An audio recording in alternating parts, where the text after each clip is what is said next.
Good evening class 9th। कैसे हैं आप लोग? आज थोड़ा क्लास लेने में लेट हो गया, कुछ काम में लग गया था अपने कुछ पर्सनल कामों में।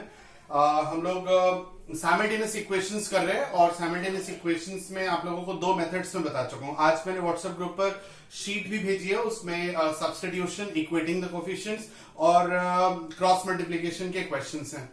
कल हम लोगों का वीडियो सेशन होगा, लाइव सेशन होगा, यानी कि अभी तक के जितने भी चैप्टर्स हम लोगों ने कर लिए हैं, फॉर एग्जाम्पल एक्सपेंशंस, दूसरा फैक्टराइजेशन और third chapter which we are doing currently simultaneous equations, इनके जो भी आप लोग डाउट्स मुझसे पूछेंगे वो मैं बताऊंगा और मैं आप लोगों से इक्वेशंस, फॉर्मूलाज पूछूंगा, जितने भी एक्सपेंशंस में और फैक्टराइजेशन में फॉर्मूलाज हम लोगों ने लिखे थे।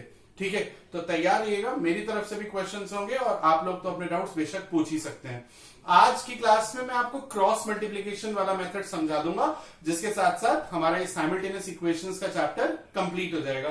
तो हमारे 3 चैप्टर्स आज कंप्लीट हो जाएंगे। तो चलिए कोशिश करते हैं क्रॉस मल्टीप्लिकेशन को समझाने की, अपनी तरफ से फुल एफर्ट दीजिएगा। क्रॉस मल्टीप्लिकेशन समझाने से पहले कुछ बेसिक जानकारी होनी जरूरी है, आइए समझते हैं क्या है। फॉर एग्जाम्पल, जैसे हमने इक्वेशन लिखी हुई है, हमने एक इक्वेशन लिखी, मान लीजिए 4x - 7y + 28 इक्वल्स टू 0। ठीक है, और दूसरी इक्वेशन लिखा 7x - 5y - 9 इक्वल्स टू 0। ठीक है, ये दो इक्वेशंस हमने लिखी। तो यहां पर हम एक वर्ड यूज करेंगे कोफिशिएंट्स। तो पहले कोफिशिएंट्स क्या होते हैं वो समझते हैं, और प्लस और माइनस अगर आप लोग ध्यान देंगे तो ये मेथड बहुत इजी लगने वाला है, प्लस और माइनस पर। ठीक है, तो अपना ध्यान प्लस माइनस पर और कोफिशिएंट्स क्या होते हैं इन पर जरा ज्यादा लगाइएगा, ताकि मेथड आपको अच्छे से समझ में आ जाए। इस मेथड का नाम है क्रॉस मल्टीप्लीकेशन। ठीक है, यहां पर x का कोफिशिएंट क्या है? यहां पर x का कोफिशिएंट 4 है, +4। y का कोफिशिएंट क्या है? -7। कांस्टेंट टर्म क्या है? 28, +28, इन्हें कोफिशिएंट्स कहते हैं। सेकेंड इक्वेशन में x का कोफिशिएंट क्या है? 7, +7। y का कोफिशिएंट क्या है? -5, माइनस जरूर बोलना है, और कांस्टेंट टर्म क्या है? -9। तो ये कोफिशिएंट्स हैं, इनकी जानकारी विद साइन होना बहुत जरूरी है। ठीक है, चलिए स्टार्ट करें। अब क्रॉस मल्टीप्लिकेशन मेथड से हम लोग x और y की वैल्यू फाइंड आउट करते हैं। रूल समझना, हो सकता है कि पहले क्वेश्चन में प्रॉपर एक तरीके से 100% समझ में ना आए, लेकिन दूसरे क्वेश्चन तक मेरे को लगता है समझ में आ जाएगा। तो पहले क्वेश्चन में जो कमियां होंगी समझने में या समझाने में, वो सेकंड क्वेश्चन तक प्रॉपर समझ में आ जाएंगी। तो बी एक्टिव, बी अलर्ट। देखिए क्या करना है। स्टेप नंबर 1, आपको x अपॉन लिखना है is equals to -y upon -y लिखना है, y नहीं -y, ये रूल होता है। ठीक है, इज इक्वल्स टू 1 अपॉन, ये भी रूल है। तो ये पहला स्टेप हो गया, x upon -y upon 1 upon. अगर आप पूछेंगे कि सर हमेशा ऐसा करना है, हाँ हमेशा ऐसा करना है क्रॉस मल्टीप्लीकेशन में। ठीक है, पहला स्टेप। अब देखिए क्या करना है। अब आप x के नीचे क्या लिखेंगे वो समझिएगा बड़े ध्यान से। आपको x को हाइड कर लेना है, यानी छुपा लेना है। इस तरीके से आपने x को हाइड कर लिया, x को हाइड कर लिया। अब आप क्या करेंगे, ये क्रॉस इस तरीके से मल्टीप्लाई करेंगे और इस तरीके से मल्टीप्लाई करेंगे। ठीक है भाई, तो विद साइन करना है। -7 × -9, 63। समझ में आ गया होगा। और यहां पर माइनस लगेगा, हमेशा फॉर्मूले का माइनस लगेगा। ओके, हमेशा माइनस लगेगा। अब -5 का 28 से मल्टीप्लाई करेंगे, -5 का 28 से करेंगे तो आएगा 5 8 = 40, 5 2 = 10 और 14। ठीक है, -5 का 28 से मल्टीप्लाई करेंगे तो आएगा -140, तो -140 आप ऐसे लिख देंगे, पर यहां पर माइनस जरूर लिखना है, ये भी फॉर्मूला है। ठीक है, पहला हो गया टर्म। अब आते हैं नेक्स्ट, y के नीचे क्या लिखना है? y के नीचे क्या लिखना है वो देखो। अब y को हाइड कर लो, y को हाइड कर लिया आपने। y को हाइड करने के बाद इसका इससे मल्टीप्लाई और इसका क्रॉस इससे मल्टीप्लाई, ये y को आपने हाइड कर दिया।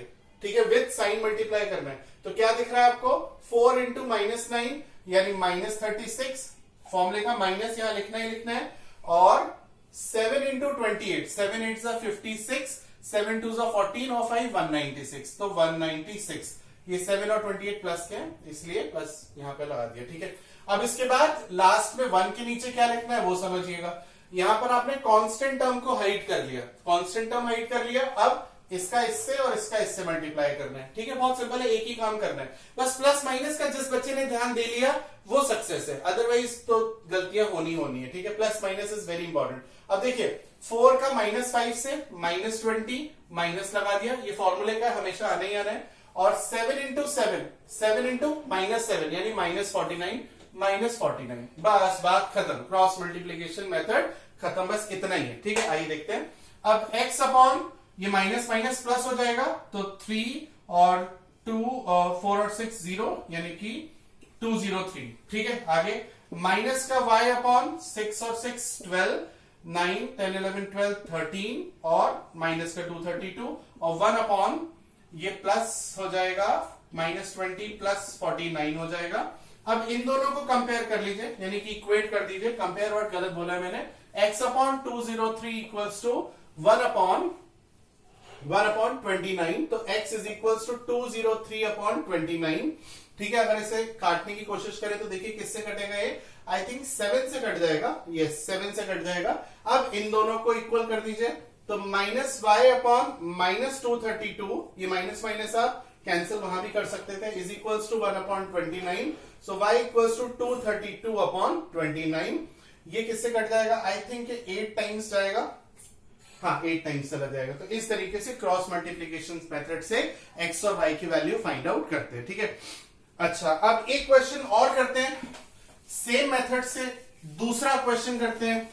ये मेथड आप लोगों को कितना समझ में आया होगा, कितना नहीं आया होगा, बिलीव मी मुझे अच्छे से पता है। ठीक है, ये मेथड एक बार में समझ में नहीं आता, लेकिन दूसरी बार में हो सकता है ज्यादा बेटर समझ में आए। तो देखिए दूसरा क्वेश्चन लिया मैंने, 2x plus 3y minus 17 equals to 0, 3x minus 2y minus 6 equals to 0। यहां पर तीनों टर्म्स, x वाली टर्म, y की टर्म और कांस्टेंट टर्म, तीनों एक ही साइड में लिखनी है। इज इक्वल्स टू में 0 ही लिखना है हमेशा। अगर मान लीजिए 17 ऐसे होता, इज इक्वल्स टू 17 होता, तो भी मैं 17 को लेफ्ट में लेकर के आता और -17 कर देता। ये भी ध्यान में रखना, ये भी एक बात पॉइंट ध्यान में रखने की है। तो दोबारा से सेम मेथड कर रहे हैं, प्लीज ध्यान से देखिएगा। देखिए आपने लिखा x अपॉन, ये तो समझ में आ गया।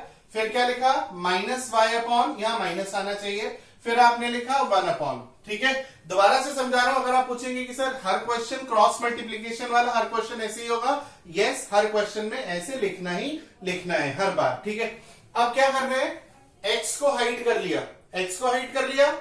x को हाइड करने के बाद ये क्रॉस और ये क्रॉस, प्लस माइनस का ध्यान देना है यार, ये काम आपको करना है। ठीक है ना, मैं बार बार बोल रहा हूं प्लस माइनस का ध्यान देना है। तो 3 इंटू -6, सिर्फ कोफिशिएंट का मल्टीप्लाई करना है, x और y नहीं लिखना। 3 इंटू -6 -18, माइनस लिखना ही लिखना है हमेशा। ठीक है, -2 into -17, 17 two 34, minus into minus plus, तो यहां पर आ गया। ठीक है, समझ में आई बात। आगे अब आपने y को हाइड कर लिया, y को छुपा लिया आपने, तो y को जब आप हाइड कर लेंगे तो क्रॉस मल्टीप्लाई करेंगे इसका, ये और ये। ठीक है ना, आई होप समझ में आ रहा होगा। अब देखिए, तो ये y को आपने हाइड कर लिया, आप क्या लिखेंगे बेटा, 2 इंटू -6 -12, ये फॉर्मूले का माइनस है, लिखना ही लिखना है। फिर उसके बाद 3 इंटू -17, 3 इंटू -17 कितना होगा, -51, तो -51 ब्रैकेट में लिख दिया। ठीक है, अब लास्ट में कांस्टेंट टर्म को हाइड कर लेंगे। ये कांस्टेंट टर्म हाइड कर ली इस तरीके से, और ये मल्टीप्लाई और ये मल्टीप्लाई कर दिया, तो 2 इंटू -2 -4, ये माइनस लिखना ही लिखना है हर बार। 3 इंटू 3 9 होता है। समझ में आई बात। चलिए आगे सॉल्व करते हैं।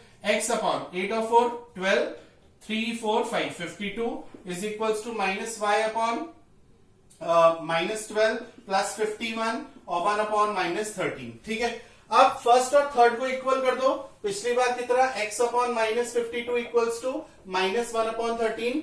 अगर माइनस डिनोमिनेटर में है तो उसे न्यूमरेटर में ही लिख लिया करो, एक ही बात होती है। माइनस कभी भी डिनोमिनेटर में नहीं लिखते, अगर वो है तो उसे न्यूमरेटर में अपनी मर्जी से लिख सकते हैं। ठीक है, तो ये x इज इक्वल्स टू, ये प्लस हो जाएगा जब इसका क्रॉस करेंगे, क्योंकि माइनस इंटू माइनस प्लस होता है, अपॉन 13, 13 4 52, आंसर आ गया। अब इन दोनों को इक्वल कर दीजिए बेटा, -y upon 9, 4 - 1 is 3 is equals to -1 upon 13, minus से माइनस कैंसिल, सो 39 अपॉन 13, 13 3 जा 39।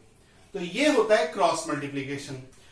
100% ये तो श्योर है कि पहले क्वेश्चन से थोड़ा बेटर सेकंड क्वेश्चन समझ में आया होगा। ठीक है, जब आप खुद से एक दो क्वेश्चन और ट्राई करेंगे हो सकता है एक बार में आ जाए, और अगर गलती हुई तो वो सिर्फ और सिर्फ माइनस और प्लस की होगी और दूसरी कोई गलती होती ही नहीं है। तो जो बच्चे केयरफुल और बहुत ध्यान से करेंगे उनसे गलती वो भी नहीं होगी। ओके, तो ये क्रॉस मल्टीप्लीकेशन मेथड है। एक और क्वेश्चन क्रॉस मल्टीप्लीकेशन मेथड का डिस्कस कर सकते हैं, टाइम है तो एक और क्वेश्चन क्रॉस मल्टीप्लीकेशन का करते हैं। और कोई भी कमी हो सकता है मेरे एंड से समझाने में, या आपको कोई ऐसी बात हो जो आप पूछ रहे हो, जो पॉइंट आपको की समझ में ना आया, तो एक बार और देखिए। 3x plus Y equals to 13 लिखा है बुक में, मैं 13 को इधर ले आऊंगा और इज इक्वल्स टू 0 लिख दूंगा। ठीक है, सारी चीजें, सारी टर्म्स लेफ्ट हैंड साइड में ही लिखनी है। और दूसरा है x minus 3y plus 9 equals to 0। अब ये तीसरा क्वेश्चन है। नाउ अब समझ में आ जाना चाहिए क्रॉस मल्टीप्लीकेशन मेथड, कोई भी कमी किसी भी तरीके की नहीं रहनी चाहिए, ना प्लस माइनस में, ना क्रॉस कैसे करना है उसमें। ठीक है, आइए एक बार तीसरी बार सेम क्वेश्चन। ठीक है, x लिखा, फिर माइनस y लिखा और फिर 1 लिखा। ये तो समझ में आ गया आपको। अब आपने क्या करना है, यहां y के साथ माइनस लिखना है, ध्यान रखना। x को हाइड कर लिया। यहां पर y का कोफिशिएंट 1 है, कंफ्यूज मत होना, अगर कुछ नहीं है तो 1 मानेंगे। तो इसका क्रॉस और इसका क्रॉस। ठीक है, चलिए, तो 1 इंटू 9, 9 माइनस किसका माइनस, फॉर्मूले का minus, minus 3 into minus 13, minus 3 into minus 13 होगा 39 प्लस का, तो ये लिख दिया हमने 39 as it is. I hope समझ में आ गया होगा। अब आपने y को हाइड करना है, y को हाइड कर लिया आपने, क्रॉस किया ये और ये क्रॉस किया।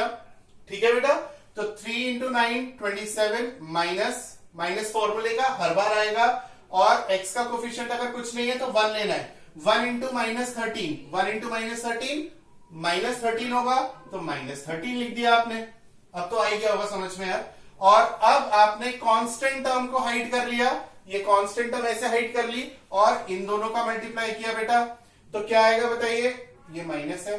3 इंटू माइनस 3 माइनस 9, ये माइनस कौन सा माइनस, फॉर्मूले का, और 1 इंटू 1 1 हो गया। समझ में आएगा। तो ये करना है क्रॉस मल्टीप्लीकेशन में, minus 30 minus y upon 27 plus 13 और 1 अपॉन माइनस 10। तो फर्स्ट और थर्ड ले लेते हैं। ठीक है, पिछले दो क्वेश्चन की तरह फर्स्ट और थर्ड लेके क्या आएगा बताइए, x upon minus 30 equals to minus 1 upon 10, तो x is equals to 30 upon 10, यानी कि x is equals to 3, and minus y upon 40 equals to minus 1 upon 10, तो y इक्वल्स टू 4। ठीक है, कल हमारी लाइव क्लास होने वाली है, डाउट्स आप लोग पूछेंगे, और क्रॉस मल्टीप्लीकेशन कितना समझ में आया, कितना नहीं समझ में आया, जेन्युइन ऑनेस्ट फीडबैक देंगे मुझे, मैं आप लोगों के फीडबैक का वेट करूंगा। थैंक यू, आज की क्लास में इतना ही रखते हैं। ओके।